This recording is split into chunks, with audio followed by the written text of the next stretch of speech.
안녕하세요. 밥상 차려주는 목사 천성입니다. 여러분, 소박한 밥상 9월의 본문은 바로 에스더서입니다. 죽으면 죽으리이다. 그 에스더의 믿음의 고백이 바로 우리의 믿음의 고백이 되길 원하면서 우리가 에스더서를 함께 살펴봤으면 좋겠습니다. 그렇다면 이제 저와 함께 6가지 키워드를 중심으로 에스더서의 개관을 살펴보도록 하겠습니다. 첫 번째 키워드는 바로 특징입니다. 바로 에스더서에서 어떤 특징을 우리가 살펴볼 수 있느냐는 겁니다. 바로 제가 시작하기 전에 질문 하나 하고 특징을 살펴보려고 하는데요. 여러분, 에스더서에서 하나님이란 단어는 총 몇 번이 나올지 한번 맞춰보실래요? 10번? 아니면 더 많이 30번? 아니면 100번 정도 나오게 될까요? 정답은 모두 땡입니다. 그렇다면 네, 에스더서에는 하나님이란 단어가 한 번도 언급되지 않는다는 것이 바로 에스더서의 큰 특징 중에 하나입니다. 그러면 이러한 질문이 다시 올 수가 있겠습니다. 하나님이란 단어가 나오지 않는데 어떻게 에스더서가 성경에 될 수 있느냐고요. 바로 이것이 대답이 될 수 있겠습니다. 바로 하나님이란 단어가 나오지 않지만 바로 이것을 통해서 하나님의 임재를 우리는 느낄 수 있다는 겁니다. 에스더서를 우리가 살펴보게 되면 순간순간마다 계속해서 극적인 사건이 펼쳐지는 것을 볼 수가 있습니다. 하나님을 믿지 아니한 사람들한테는 우연처럼 벌어지는 이 사건 속에서 우리 신앙인들은 이것을 믿음의 눈으로 볼 때 하나님께서 그 극적인 사건마다 어떻게 개입하셨는지 하나님의 섭리를 바로 이 가운데 찾을 수 있다는 겁니다. 그래서 에스더서의 큰 특징은 하나님이란 단어가 나오지 않는 그 가운데에서 하나님을 발견할 수 있다는 그것이 바로 에스더서의 가장 큰 특징이라고 할 수 있겠습니다. 두 번째 키워드는 바로 누가입니다. 에스더서를 누가 지었느냐는 건데요. 여러 의견들이 있었습니다. 그 당시에 활동했던 여러 선지자 중에 한 명이 바로 이 에스더서를 쓰지 않았을까라고 전통적으로 생각했지만 여러 추측 가운데에서도 결론적인 것은 그 작가를 알 수 없다는 것이 결론적으로 나와 있게 됩니다. 그래도 아무래도 이 사건이 벌어지고 있는 페르시아 수상궁을 잘 알고 있는 유대인의 신하나 또 유대인으로 추정되어서 이러한 사건들을 기록하지 않았을까라고 생각해 봅니다. 그렇다면 우리는 이 에스더서에서 어떠한 인물들이 주로 나오는지 한번 인물을 살펴보려고 하는데요. 바로 첫 번째 인물은 누구일까요? 우리가 잘 아는 것처럼 바로 에스더입니다. 에스더의 이 이름은 원래 페르시아 이름입니다. 에스더는 페르시아 사람이 아니라 바로 유대인이었는데요. 원래 유대인의 이름은 하다사라는 뜻을 가졌습니다. 그리고 그 유대인의 신분을 속이고 페르시아 궁으로 들어갈 때 모르드게와 함께 지은 이름이 바로 에스더란 이름이었습니다. 우리가 잘 알고 있는 것처럼 그 당시 왕 앞에 나가기 위해서는 왕의 허락을 받고 나가야 하는데 유대인을 살리기 위하여서 그는 3일 금식과 기도를 통해서 왕 앞에 죽으면 죽으리다 라고 나아가는 그 믿음의 모습을 우리는 에스더서를 통해서 에스더의 그 특징적인 면을 살펴볼 수가 있습니다. 두 번째 인물은 모르드게입니다. 모르드게는 에스더의 삼촌으로 나오게 되는데요. 어렸을 때 부모님이 돌아가시고 이 에스더를 자기의 친딸처럼 모르드게가 돌봐주게 됩니다. 바로 이 에스더서를 살펴보면 그 당시 유명했던 그리고 명예가 높았던 하만에게도 절하지 않는, 내가 절할 대상은 하나님이라고 말하는 이 믿음을 통해서 율법을 잘 지키는 유대인으로 이 모르드게가 나오게 됩니다. 중간에 여러 과정을 통해서 에스더를 돕고 또 왕을 도우는 인물로 나오게 되는데요. 특별히 유대인이 모두 죽게 될 상황에서 에스더에게 이런 말을 합니다. 내가 왕후 자리를 얻음이 바로 이때를 위함이 아니겠냐고. 그래서 에스더와 모르드게는 두 인물을 통해서 유대인을 구원하는 그 주요한 인물로 나오게 됩니다. 그 다음에 우리가 살펴볼 인물은 바로 하만입니다. 하만은 가나안 그 후예로 나오게 되는데요. 권력과 명예를 중요시하는 인물로 나오게 됩니다. 사람들한테 자기가 어떻게 보일지 중요시 여긴다는 것이죠. 그래서 모르드게가 자신에게 경배하지 않자, 절하지 않자 그 속한 유대인까지 다 죽여버리려고 하는 그 잔인함 또한 보게 됩니다. 그리고 순간순간마다 감정에 따라 살아가는 그 인물의 전형으로 바로 악에 속한 인물로 바로 에스더서에서 나오게 됩니다. 마지막은 페르시아 왕에 대해서 우리가 살펴보려고 하는데요. 계속해서 페르시아 왕이었던 아하수에로 왕은 술과 잔치에 쩔어져 있는 그런 모습들을 보이게 됩니다.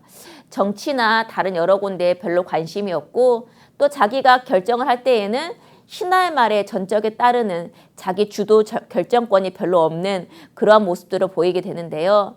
그렇지만 하나님께서는 이 페르시아 왕을 통해서도 에스더를 통해서 구출하게 되고 또 유대인을 구원하게 되는 그 통로로 바로 페르시아 왕을 쓰는 것을 볼 수가 있게 됩니다. 그 다음 키워드는 바로 언제입니다. 에스더 활동했던 또 에스더가 쓰여졌던 때가 언제인지 한번 살펴보려고 하는데요. 학자들은 대부분 주전 460년경에 쓰여지지 않았나라고 추측합니다. 우리가 이것을 알기 위해서는 잠깐의 성경의 역사를 살펴볼 수가 있는데요. 721년에 아수르에 의해서 북이스라엘이 멸망당하게 되고 그들은 끌려가게 됩니다. 그리고 그 뒤를 이어서 남유다도 바벨론에 의해서 포로로 끌려가게 됩니다. 이때가 바로 587년 정도 되는데요. 이때로부터 100년이 지나면서 세계의 정세가 바뀌어지게 됩니다. 그때 당시 세계를 제패했던 바벨론이 멸망하게 되고 그 다음 페르시아라는 나라가 세계 무대에 등장하게 됩니다. 성경에서는 바사라고 나오게 되는데요. 이 바사라는 이 정복하는 이 가운데에서 수사라는 곳이 바로 이 수도입니다. 바로 여기 궁에서 일어났던 배경이 바로 에스더서의 배경입니다. 이렇게 그 이후에 고레스 칙령을 통하여서 이스라엘 백성들은 이제 바벨론에서 포로에서 풀려나가게 되는데요. 바로 한꺼번에 오지 않고 1차와 또 2차, 3차에 걸쳐서 바로 고국으로 돌아오게 되는데 에스더서는 바로 에스라가 돌아올 그쯤에 460년경에 쓰여진 그 시대로 보게 됩니다. 그래서 1차는 바로 스룹바벨을 통해서 중심으로 해서 538년에 오게 되고 그 다음은 에스라를 통해서 그 다음에 느헤미야를 통해서 오게 되고 이때에는 성벽을 건설하는 일을 하게 되는데 이때 다 돌아가지 않았던 그 당시 대부분은 고향이었던 예루살렘으로 돌아가지만 그렇지 않고 남았던 흩어져 있던 유대인들이 바로 그 중에 하나가 바로 모르드게하고 에스더였던 것을 우리가 이 무대를 통해서 살펴볼 수가 있습니다. 그 다음 키워드는 어디서입니다. 우리가 방금도 살펴보았는데 에스더서의 배경 무대가 어디냐는 건데요. 바로 페르시아에 있는 수상궁에서 이런 모든 일들이 벌어졌던 것을 우리가 볼 수가 있습니다. 그 다음 키워드는 바로 무엇을입니다. 에스더서에 어떤 내용이 담겨 있는지 우리가 대략적으로 살펴보려고 하는데요. 네 파트로 나누어서 우리가 한번 살펴보려고 하는데요. 첫 번째로 1장부터 2장까지는 바로 왕후 에스더와 왕후 와스디죠. 와스디가 폐위되는 그 사건을 통해서 어떻게 에스더가 궁으로 들어가는지 새 왕후가 되는지 이런 일이 벌어지게 됩니다. 그러다가 이제 3장과 4장에서는 드디어 위기가 일어나게 됩니다. 바로 인사를 하지 않았던 모르드게를 통하여서 유대인을 다 죽여버리는 그런 조서를 하만이 꾸미게 됩니다.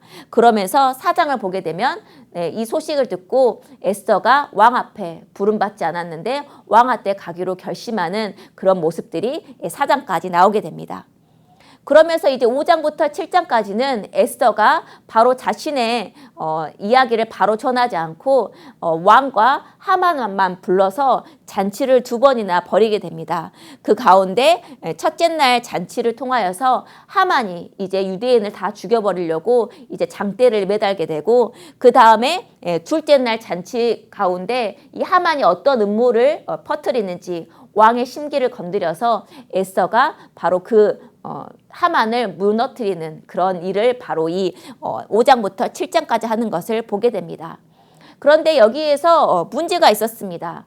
하만만 죽었다고 해서 모든 일이 끝나는 것이 아니었죠. 바로 하만이 작성했던 그 조서는 여전히 남아있기에 아달월 13일이 되면 그날 모두 유대인이 죽을 수밖에 없는 위기는 아직까지도 있었던 거죠.